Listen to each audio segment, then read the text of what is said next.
Now, of course, this doesn't mean our little ego awareness. So many people think that, the little voice in the head, their ego is who they are, and that's what they identify with. But no, no, our consciousness is a far grander mystery than that. That little ego voice is nothing more than an annoying roommate. But on this journey, I saw that very clearly with this oneness.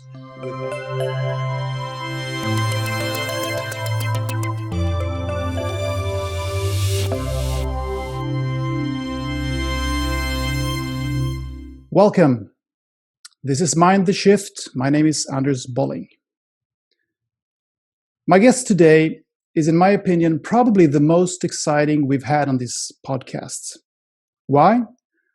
Well, there's not many people who can claim that they have much to say about what life itself truly is. But this guest has a lot to tell us about the deepest questions we can ask ourselves. Who are we really? Why are we here?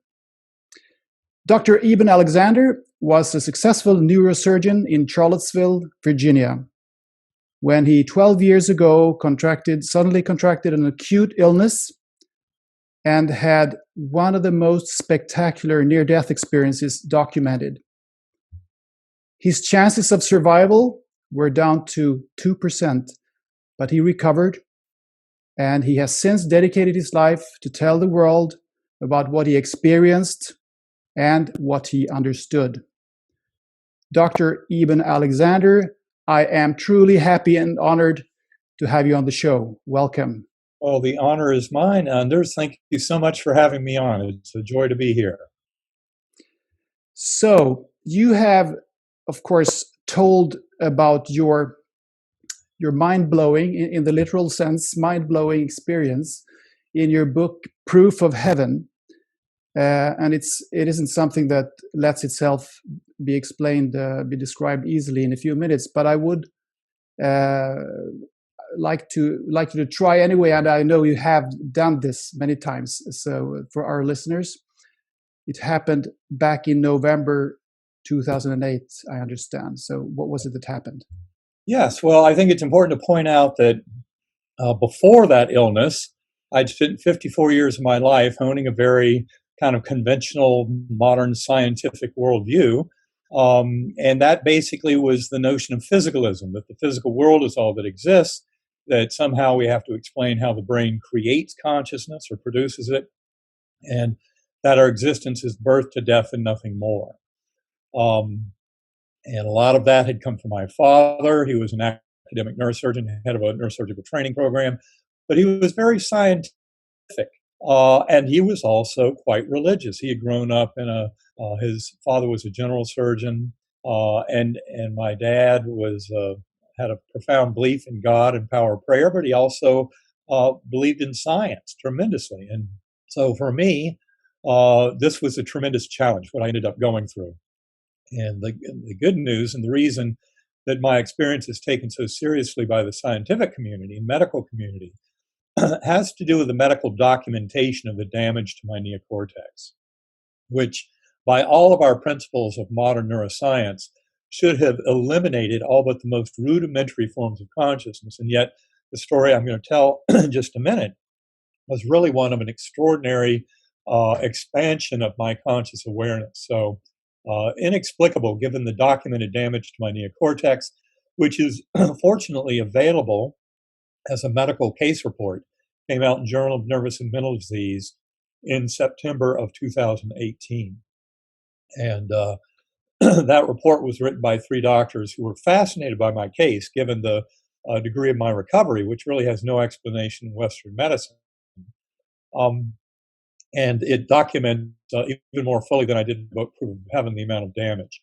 But now, briefly, to get into the experience itself for your listeners, and of course, this is told in great detail in the book Proof of Heaven, and in subsequent books, Map of Heaven, and then our most recent book, Living in a Mindful Universe, which is really the Proof of Heaven. This is the scientific kind of analysis that brings all of it together. Okay, Living in a Mindful Universe is the title. Yes, and that is the most current book. This is written with my current life partner and co-founder of Sacred Acoustics, Karen Newell. Yeah. But it goes deeply into really joining science and spirituality which is an inevitable result of the study of consciousness as we move forward.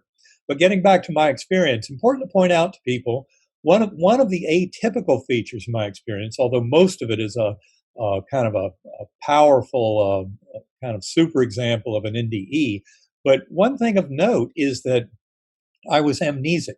I had no memory of Eben Alexander's life. I had no words, no language.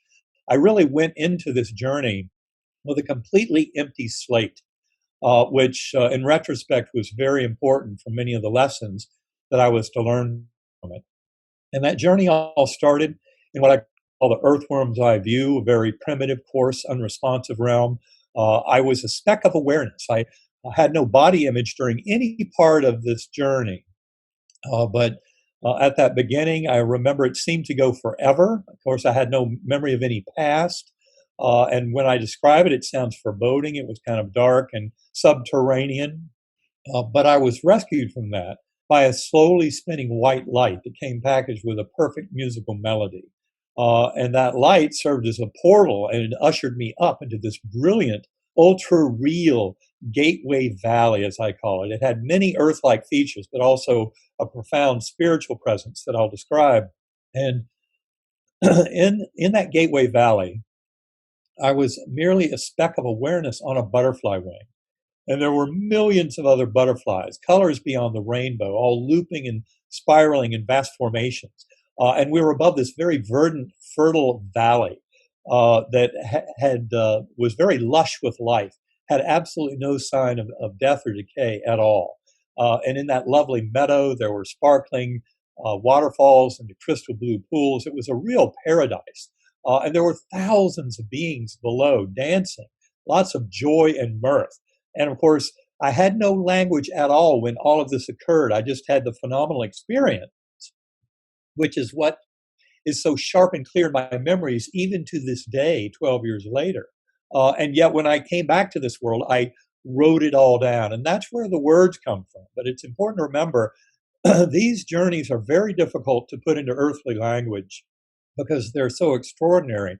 Our modes of knowing, of learning, are very different. You know, when we're in these bodies in the physical realm in four-dimensional space-time, we have a very limited kind of narrative of our sensory systems informing us about things going on around us. And yet in those realms, our conscious awareness expands dramatically. And we essentially slip outside of time and space in this kind of false notion of a here and now. We become other aspects of the scene. For example, in that Gateway Valley, that is a place where people go through life reviews. You know, that old saying, your life flashes before your eyes. Mm. Well, that actually goes back more than 2,400 years to the writings of Plato, Mm. that very concept. And so in my journey, I witnessed all of these souls dancing down in the meadows below, and it was all being fueled because up above were these swooping angelic choirs emanating chants and anthems and hymns that were just astonishing, and they were fueling every bit of this. And I remember this sense of the soft summer breeze blowing through, and that was my first awareness of the divine, of the infinitely loving and healing power of what many would call God or Allah, Brahman, Jehovah, Yahweh, whatever your words are, that great spirit. That is a force that is absolutely real at the core of our very conscious awareness. That's something we all reunite with, when we leave our physical bodies. And to me, my first awareness of that was this beautiful summer breeze that blew through. In my writings, weeks later, I call that a divine wind, the breath of God. And that was right around the time that I was aware that I was not alone on that butterfly wing. There was a beautiful young woman with sparkling blue eyes, high cheekbones, high forehead, a broad smile, and her message to me was very powerful, empathic, emotive, and not spoken, but it was through a complete mind meld of connection with her. And that message, I think, is the central message I was to bring back in telling my story and sharing it with the world, because it's really for all souls. You are deeply loved and cherished forever. You have nothing to fear. You will be taken care of. And I cannot tell you how profoundly it comforting and validating that message was. It basically welcomed me home. It showed me this is our true spiritual home. This is where you can feel completely comfortable. This is kind of the origin of our life as souls. And it was then that I was aware of these thundering hymns and chants and anthems coming down from swooping angelic choirs above that were visible to me as these pure orbs leaving sparkling golden trails against that blue-black velvety sky. And it was those anthems and chants and hymns that were engendering this incredible festivity and joy going on below us, and totally amplified that beautiful message of the woman on the butterfly wing. And it turns out that was just the beginning. Not to interrupt you, but that the identity of that spiritual guide, the woman on the butterfly wing, is also very interesting, isn't it? You tell that. Well, yes, and there's a bit of a spoiler alert. Okay, maybe we shouldn't, but we can just say that it's interesting. I'll give you a little hint of that towards the end of this story, because it really followed by many months of the experience itself. Yeah. But this was just kind of a stepping stone, this Gateway Valley, because those angelic choirs provided portals to higher and higher levels. And I ascended all the way to what I call the core. And in that process of ascendance through that portal of music that was provided by these angelic choirs, I remember seeing all of four-dimensional space-time collapsing down, all of those kind of lower spiritual realms collapsing down into what I saw as this complex oversphere in infinite dimensional space and all of eternity. That tiny little aspect of the universe was there as lessons to be taught. I mean, by the time you get to this core realm, our language fails almost completely. I often have to use the analogy. It was kind of like standing on the edge of a black hole on the event horizon, where you have one foot in where time is completely stopped and the universe is kind of crystallized to those first steps outward of parcellation out into what emerges from these spiritual realms all the way down to this lowest material realm that we live in. But in that core realm, I was told, you're not here to stay. You'll be going back. But we will teach you many things. And I remember this brilliant orb of light there that, in retrospect, I looked back upon as kind of a translator or interpreter that was there to help me to, as a soul, as kind of this sentient being, to more perfectly bond with that infinite healing force. And that was one of the most amazing things about this. I grew up in a Methodist church in North Carolina with very conventional religious teachings, and certainly becoming identical and one with that God force was not one of those teachings. And yet that, just like so many other near-death experiencers, is very much what I experienced, was that seeing that the very root of our conscious awareness is this infinitely loving and healing God force. Now, of course, this doesn't mean our little ego awareness. So many people think that, the little voice in the head, their ego is who they are, and that's what they identify with. But no, our consciousness is a far grander mystery than that. That little ego voice is nothing more than an annoying roommate. But on this journey, I saw that very clearly with this oneness with that God force. And it turns out that in so many of those revelations, I would then tumble back down to that earthworm eye view where it all started. But the good news is I recognized early on, by remembering the musical notes of that melody that I initially heard with that spinning light that had approached me slowly in that earthworm eye view, those notes would then conjure up that portal again, and I would ascend back into that Gateway Valley. Always welcome by that beautiful young woman on the butterfly wing, as you point out. And the story, I oscillated several times through those layers from top to bottom. And then finally, there did come a time where I could no longer conjure up through the musical notes that beautiful portal. To say I was blue or sad at that moment would be a vast understatement. But I also knew by that time that I could trust, that I would be taken care of. And that is the deep and profound promise that I think these kind of journeys give us as sentient beings in our relationship with the universe. And that's why it's so important to study these and kind of learn from them. But getting back to the point that you mentioned early on, what happened here at the very end of my coma journey, which all happened within 7 Earth days, is that I witnessed thousands of beings around me going off into the distance. And I sensed this murmuring energy coming up from them. When I wrote it all up weeks later, I said that was prayer because I remember they were all there with their heads bowed, some with hoods, some with candles in front of them. And Mm. this murmuring, I couldn't understand any of the words. My, language was still completely gone. And yet the comforting power of it, that loving power, I attribute it to the power of prayer. And that's why I encourage people, your prayers will get through no matter where your loved one is on their journey. So that kind of prayer and invocations of love and connection are always important in helping us to kind of maintain the soul awareness and the growth that we came here to go through.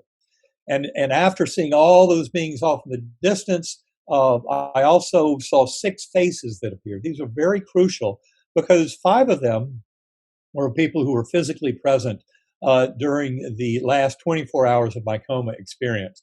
Mm. And of note, there were many family and friends who had been, in the hospital room with me during the earlier 6 days of the coma who were not apparent to me at all. So, in fact, they helped to kind of isolate that the vast majority of the coma experience happened at a time when my brain was documented to have tremendous damage to all 8 lobes of the neocortex. And that is one of the reasons, and that's all evident through that case report in the Journal of Nervous and Mental Diseases, because it really violates everything that modern neuroscience claims to understand about the neocortex and its role in facilitating the brain's kind of It wasn't functioning manufacture of badly. It consciousness. wasn't functioning at all.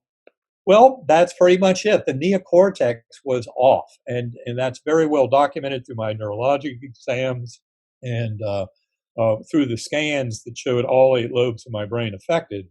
And that, of course, is why this story has gained so much power with the scientific community because in Yeah. many tens of thousands of NDEs, we don't necessarily have medical evidence of the brain damage in the setting of such a profound and robust conscious experience.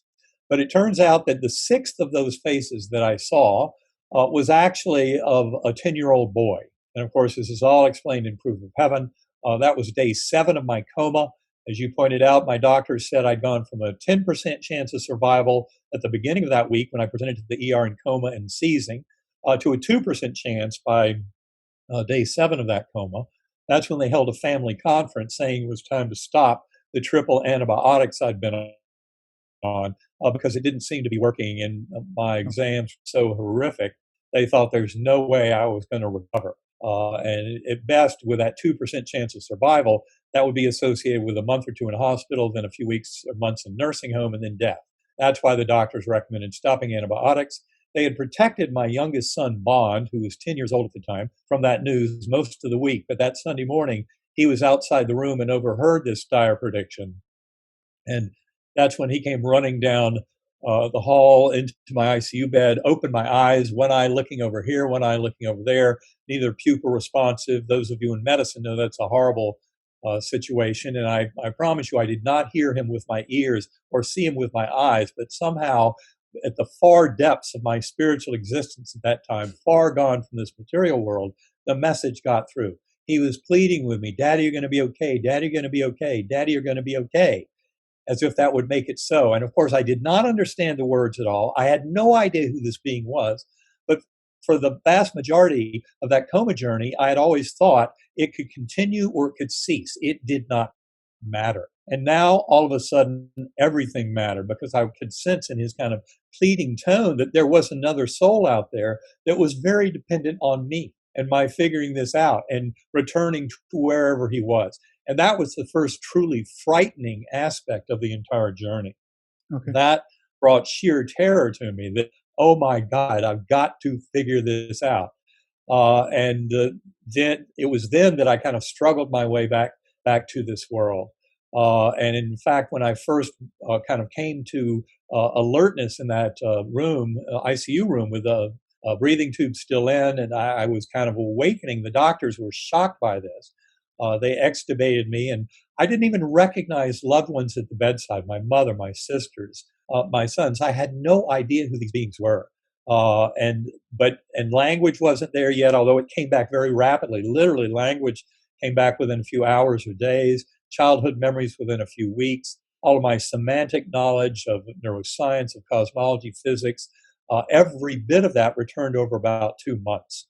And that was a tremendous shocker. And there are gigantic lessons in that experience about the nature of consciousness, how it is not produced by the brain at all, but is filtered in. That's the newest kind of scientific theory, but it's a primordial consciousness that we share. And I've really spent the 12 years since that time not only sharing my story and getting to hear thousands of stories from other experiencers. Many times they tell me, I've never told anybody this before, but, and then they might share a story that had happened 50 years ago, but the memories, just as mine, are as sharp as can be today. They would be very sharp because of the reality of these experiences. And since in those 12 years, I've also worked with more than 100 scientists around the world who are interested in consciousness and realize that our conventional scientific model of physicalism or materialism is absolutely false. You know, in trying to understand consciousness, it completely falls apart. We need much grander models. And in fact, the deep mystery of quantum physics is wrapped up right in the core of that mind-brain question. So this is right at the cusp of leading science. Yeah. I think that's one of the reasons why the scientific community is gaining tremendous interest in these stories. And in many ways, my story has been a key to open the door for so many of them to the reality of these experiences. That's fascinating. And I want to come back to that because I'm also very much into those scientists and people who are spanning the border between science and spirituality. So I want to come back a little bit to that. But back to your story about what you experienced during those 7 days of coma, when your brain wasn't functioning at all, and you shouldn't have been able to experience anything really. What many people would probably dismiss this as a dream or as a dreamlike state, and many NDEers say that no, it's not like a dream. And I'm sure I know that you have that view on it yourself. What is it that differs this experience from a dream? Well, the most important thing, it was far more real. In fact, this existence in the material realm is dreamlike compared to that. That is much sharper, crisper, far more alive. More than half of near-death experiencers use the words like I used in describing it to my oldest son, who was majoring in neuroscience at the time. I told him it was way too real to be real. And that was very early on in my recovery, before a lot of my neuroscientific knowledge had come back. And that's the thing that is so astonishing. That's why these things are so surprising. They should absolutely not occur, and yet they do. They occur in large numbers.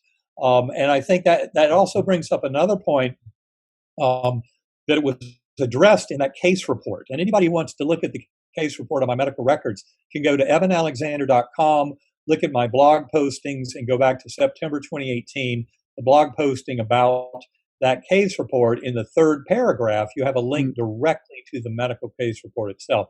But the interesting thing is those doctors were faced with the same problem. The issue is modern neuroscience would tell you very proudly, if we're to have a dream or hallucination or confabulation, any phenomenal experience at all, that the details of that experience must be assembled in some part of the neocortex, the outer surface of the brain. That's the part that makes us human. And that's why the scientific community pays so much attention to my case, because of the documented damage to that neocortex. No dream should be possible. No hallucination should be possible. And that gets us actually into one of the most important aspects in terms of scientific study of this kind of thing.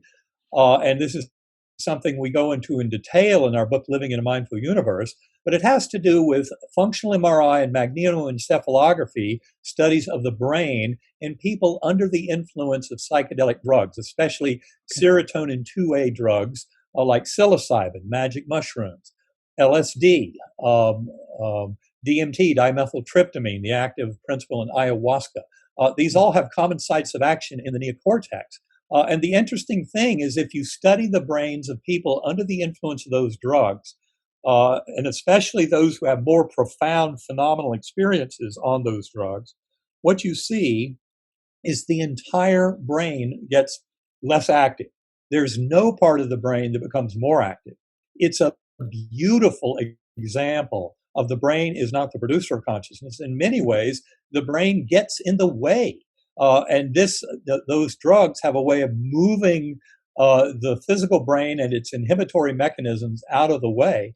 And anybody who's ever taken those drugs would think, well, if my brain is creating consciousness, this is the wildest consciousness I've experienced, and therefore my brain must be lighting up with a Christmas tree. No, it's disappearing. It's going off the grid. I even had the first. So you can access other dimensions by way of taking these drugs, or absolutely that. Now, I'm not recommending that anybody go out and use those drugs, because if you have any kind of spiritual or mental imbalance, they can really throw you off the cliff.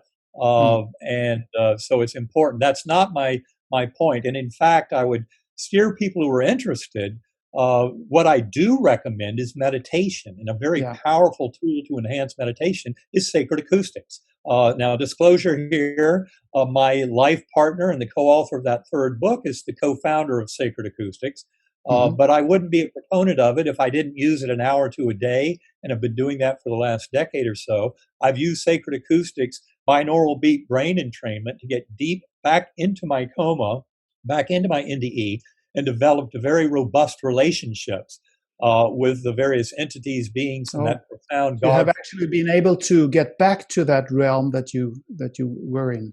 I have, and not just to recover memories, but to actively engage with that realm. Now, one thing that I must tell you, though, is that full-blown ultra reality that I experienced deep in coma is not a quality that I have encountered in meditative approaches to my NDE.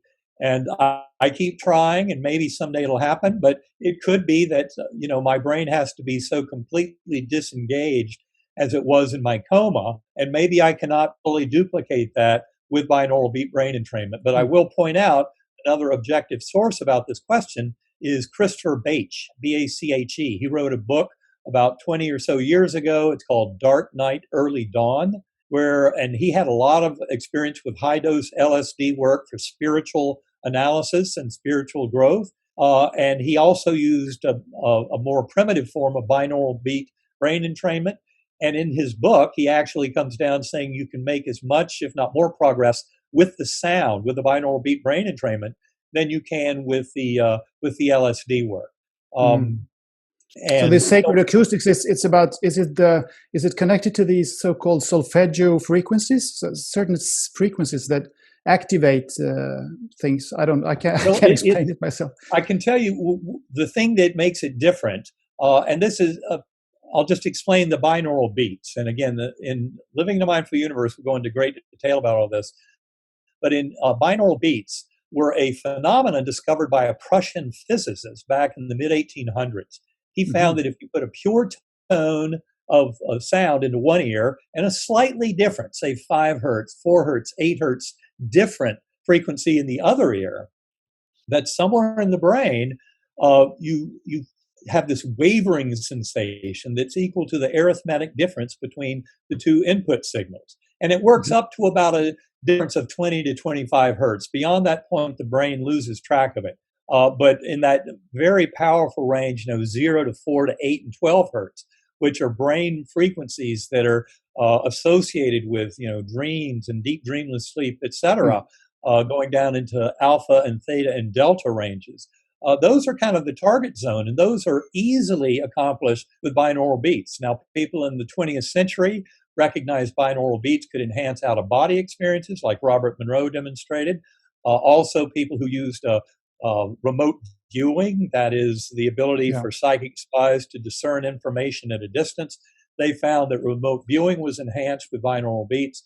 And I think the magic to it, or the reason this works so well, is you got to remember that all the sounds you've ever heard, including sounds that might have engendered a profound transcendental conscious experience, like a chant or anthem or hymn, these are all sounds that are processed in the acoustic cortex, in circuits in the temporal lobes that have basically been modified to their current status in human beings over the last few million years. That's very, very different from where binaural beats and sacred acoustics are processed. They are processed way down in the lower brainstem in a circuit called the superior olivary nucleus, which arose more than 300 million years ago. There's a general principle in evolutionary biology that if you want a deeper understanding of some function, you want to follow the anatomy and follow the evolution backwards in time to get a clue as to how those systems work. So, for looking at something like brain and consciousness, if we go back in time and look at the ancient anatomy and the kind of evolution of parts of the brainstem that are still viewed as important as participating conscious awareness, I mentioned the neocortex. Well, the neocortex is the part that really calculates all the makes final us modern details. modern humans, they say. Exactly. That's the point. But by going to this extremely primitive system that actually was used to localize threats, and it's still active, so that when I hear a sound behind my head, that circuit in my lower brainstem calculates the arrival time of those sounds to my eardrums down to microseconds. And that, the sound's moving 1,000 feet per second, and yet that circuit can calculate where that sound is around me just through calculating arrival times. And it turns out that we can harness the power of that ancient circuit, which is near what's known as an ignition system for binding consciousness together, and modulate it. And I believe that is how it is setting us free. And that is how, if you read the testimonials page on sacredacoustics.com, you'll find a tremendous amount of benefit that people have gotten from this in kind of spiritual journeying and meditation. And it's a great way to thin the veil and basically access that primordial mind, that universal mind that so many near-death experiencers have bathed in when they've left the physical body and brain behind, and then come back to this world. But the beautiful thing is that ambience is one of pure love and healing, kindness, compassion. That's what we need to bring back to this world, and that is what is sorely missing from this world. And that is really the primary lesson of near-death experiences, to help us recover that sense of unity with each other, with all life on this planet. We're all together. And really with that primordial mind, that source of all that occurs in this universe, is that binding force of love brings us all together. And that's what NDEs and this neuroscience of consciousness, as we evolve, will help to make this a general principle that all will come to understand. Hopefully so. You wrote in your book that when you visited these realms, these other dimensions, and especially, I guess, the higher realms, closer to the source, or whatever you want to call it, the God force, that you got to know so much. You got to know everything about life and how it works. But then when you re-entered this physical realm, you forgot about it, like all of us do. But is that to say that you really forgot about it, or you have an inkling that you somehow will be able to recover all that fantastic information and be able to spread it to the world, so to speak? And is that maybe the purpose of your life now, as you see it? Well, the interesting thing about NDEs is you do bring a lot back. But there's also what appears to be some kind of programmed forgetting. For example, we know that sleep and dreams are very important. And they're not just important for humans, but sleep is crucial for animals going way down the evolutionary chain. And much of the reason for sleep is dreaming. And yet we don't necessarily remember the content of the dreams. They're very important. In fact, there are syndromes where people can be unable to sleep for weeks at a time. It can even be fatal. So dreams are very crucial, and yet we don't necessarily bring all that content back. So the fact that this knowledge exists, that we can access it through NDEs and through deep meditation and other spontaneously transformative experiences, I think is very important.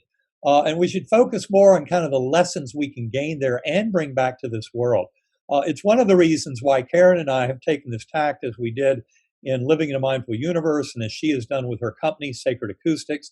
And those who want to learn more about that, go to sacredacoustics.com. But it really has to do with the fact that we know we can tell people about this all day long. You can talk about it, you can write it and let people read it, and you can share the stories. But at the end of the day, in many ways, the answers truly lie within us all. And it's really up to people to cultivate personal experience. And that's Mm. why we are giant proponents of meditation, of going within, of trying this for yourself.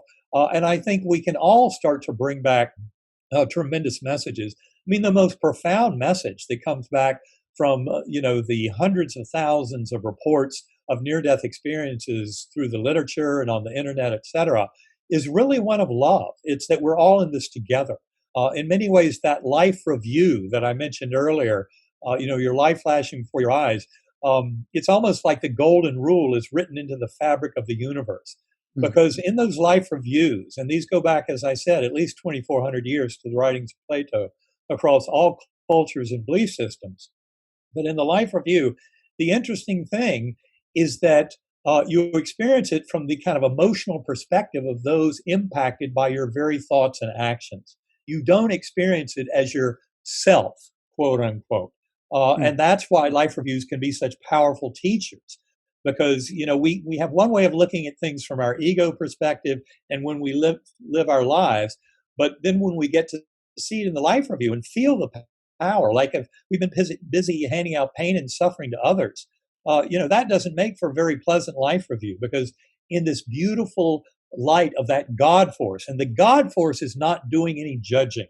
That is the thing most near death experiencers agree upon. Any judgment is really there with our higher soul and our soul mates, our soul group, loved ones who have already left the physical world, who are there for part of our life review. That's where, if we've done that greedy, selfish, hurting others, pain and suffering out to others, we have to bear the brunt of it in the life review. It's a great kind of equalizer. It's a great kind of course correction. From my point of view, it's the reason that sentient culture and humanity in general has overall, the long arc of history builds towards justice and connection because these life reviews are gently nudging us all towards this grander performance. Mm. Another piece that must be mentioned here is you cannot make sense of any of this unless you realize that reincarnation is a huge part of the package.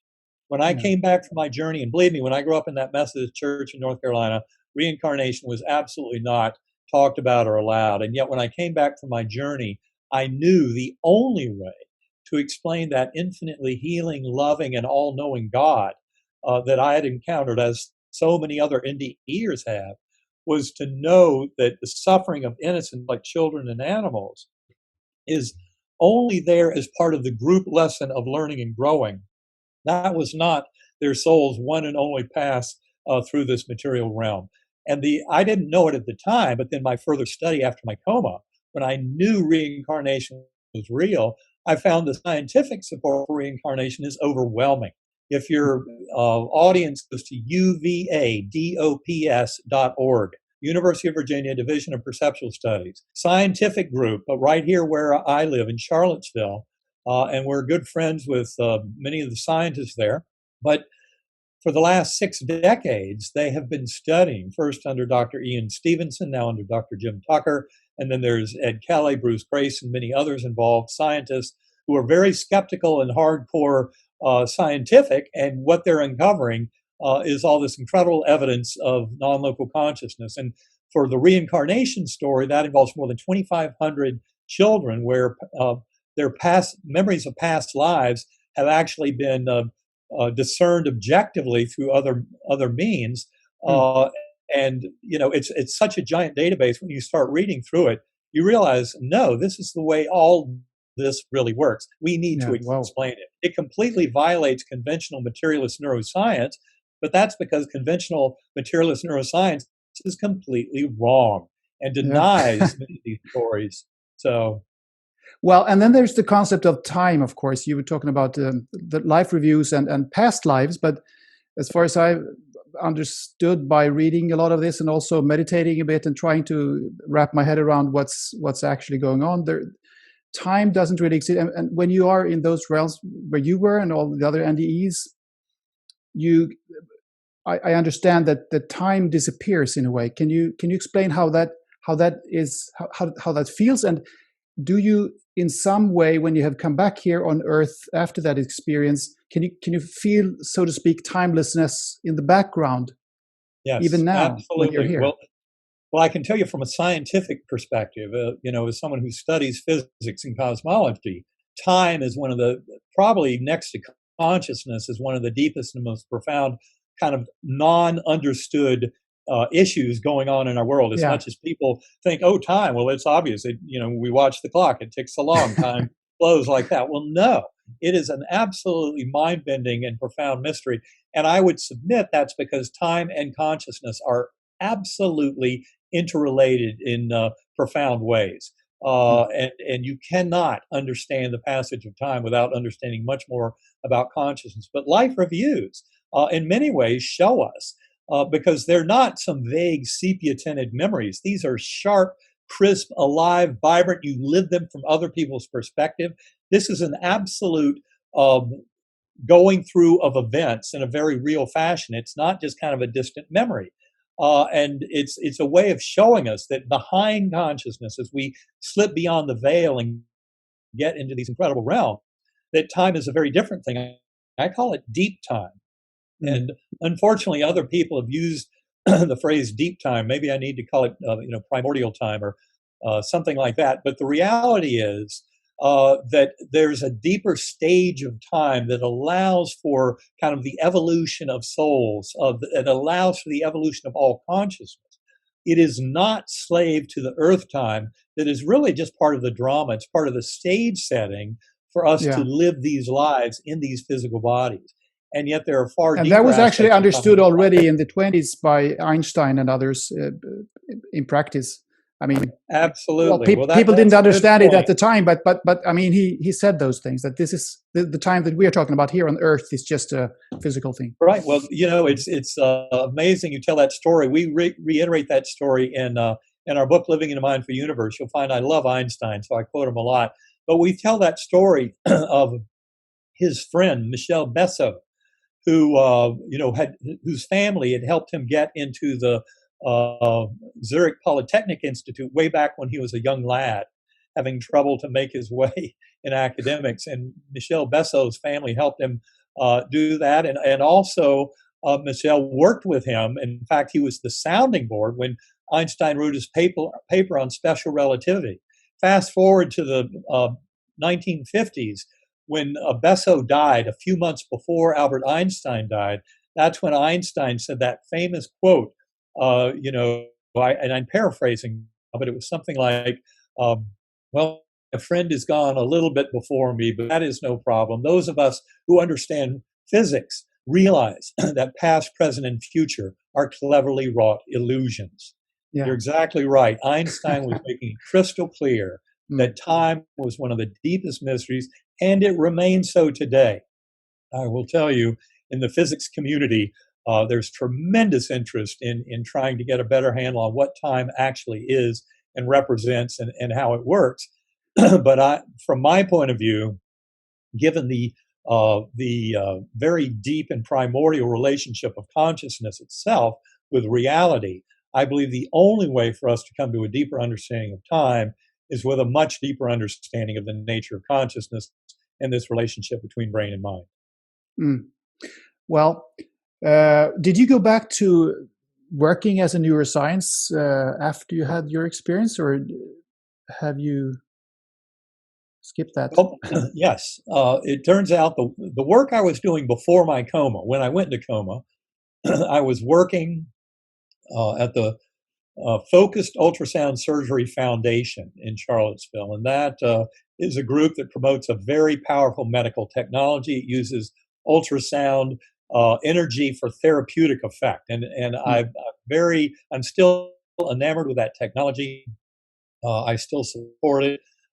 And I went into coma during that job. And to the shock and amazement of the people I worked with, including my boss, who was a neurosurgeon, he heard, when he heard I was ill with this meningitis, et cetera, he knew I'd never be back. He knew that was it. He got enough information from that. And so when I called him a few weeks later and said I thought I could come back to work, he thought he was talking to a ghost. But in fact, I did get back to work within 3 months. I was back full time doing that work. And I continued to do that for another year and a half or so. And then I was getting ready to get back into clinical neurosurgery. I'd gone back with my private practice group in Lynchburg, and I was going through a set of steps to reorient to the operating room after having been out of the operating room for about 2 years. And it was during that time, of course, that I was also writing up my experience. I'd started giving talks about it. And neurosurgery is not something you can do part time. I mean, I'm Mm, not the kind of guy who would operate on a patient and then go gallivanting around the country, giving talks about other topics. I'd be of there for course. my patient. And what I Mm, realized beginning in about June of 2012, 4 months before Proof of Heaven came out, was I could no longer do patient care justice. So I had to leave it behind. Now I'm very okay. grateful. I've treated many thousands of patients in my career. The vast majority of them, I think, were very much improved by the encounter, and I'm very proud of that. I wrote more than 150 papers, peer-reviewed literature, and in the Yeah. scientific literature. Anybody who wants to look at all that can see my CV and the talks I gave on my website on ebenalexander.com. But the reality is, I had That's to leave it impressive. behind because I Mm, knew that my mm, my pathway forward was much more deeply involved in sharing this story, working with other scientists on consciousness, and trying to help the world in this profound and yeah. important revolution and awakening. And all those years in neurosurgery were definitely not wasted. I had to know every bit of that about the brain to make any sense of my NDE. Yeah. Well, it makes Many, your story more credible to many people, I guess. well, not only that, it's the only thing that really makes it interpretable. Mm, If I'd been pretty much any other profession and had this experience, when I came back with all my memories gone and not recognizing loved ones, and have my doctors tell me the dying brain plays all kinds of tricks. We don't know how you're coming back here, but somehow you seem to be recovering. If I hadn't had the neurosurgical knowledge that was still returning to me over yeah. those months post coma, I would have just accepted what they said and been deeply mystified by it, but probably not known enough to realize no, you can't True. have that True. kind of experience with a Yeah. damage to this brain that was so well documented in my medical records. Okay. Incredible. Before we run out of time, let's segue over to the scientific community in general. We are talking about it now, and so all the others that are out there, all the other scientists that haven't had NDEs. I mean, the scientific community has been stubbornly materialistic since enlightenment, you might say, and you were one of those, as you have said. Have you noticed any change in attitude among scientists lately towards this notion of an afterlife? Yes, I would say the scientific community is shifting very, very rapidly. Okay. For one thing, I would steer your listeners to GalileoCommission.org. GalileoCommission.org. There's Okay. a beautiful manifesto there written by Harold Wallach that really kind of states the case beautifully. That manifesto was done in conjunction with more than 100 scientists around the world. I'm one of those 100 scientists on the advisory board for that group, and that paints very clearly the picture moving forward. I'll tell you that back in the early days after my experience, 2012, 2013, interviewers used to try and set me up with, a materialist scientist to represent the other side. Well, Oh, it's gotten okay. harder and harder to find anybody that has anything meaningful to say from that camp, because as soon as they start researching the literature, they realize what we're saying is true. Consciousness is primordial. We are eternal spiritual beings. This is something that is deeply revealed by the scientific study of consciousness and the brain mind connection. And we've How do had you? Yeah. 5,000, sorry? No, no. Go ahead. I was just going to say we've had 5,000 years for the religious community with work based on prophets and mystics who have had profound experiences like NDEs, where they've witnessed the grander reality and tried to bring that back to this world with those spiritual texts like the Bible and the Quran, the Torah, etc., to help bring that to the masses. And then people basically had prayer and meditation as their own avenues in. But the world got kind of tired of that arrangement. The universe did. And in the late 60s, doctors developed techniques to resuscitate cardiac arrest patients. So since the Since 1960s, then. we've Mm. populated this world with literally millions of souls who Yeah. have been to the other side and come back to tell the tale. So the And this study to me material is has exploded, so to speak. it is exploding, and the future is absolutely determined. The pathway that I'm pointing out here of How long time recognizing do you think it's primordial going to take before this is mainstream in well, the science? what I'll tell you is the evidence is already there. Any scientist who wants to study the evidence, it is there. You can start with Living in a Mindful Universe. That book has a very rich bibliography and goes into great detail in a multidisciplinary scientific assessment that shows the reality of the spiritual nature. There are many other books coming out, scientists going public about this around the world. Uh, the only reason anybody will still say, no, no, no, these NDE stories are nonsense, there's no such thing, is because they haven't done their homework. And Mm, that's no excuse for trying to be a spokesperson to lead humanity anywhere.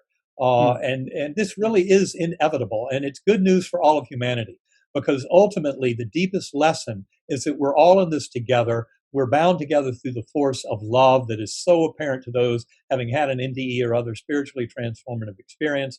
We can all use meditation and centering prayer to achieve much greater healing. Placebo effect is a beautiful example of the power of mind over matter. And yeah. placebo effect has been the gold standard in medicine for more than 60 years now. All it does is reflect the power of our minds to bring us more into alignment with who we came here to be, and that often involves healing.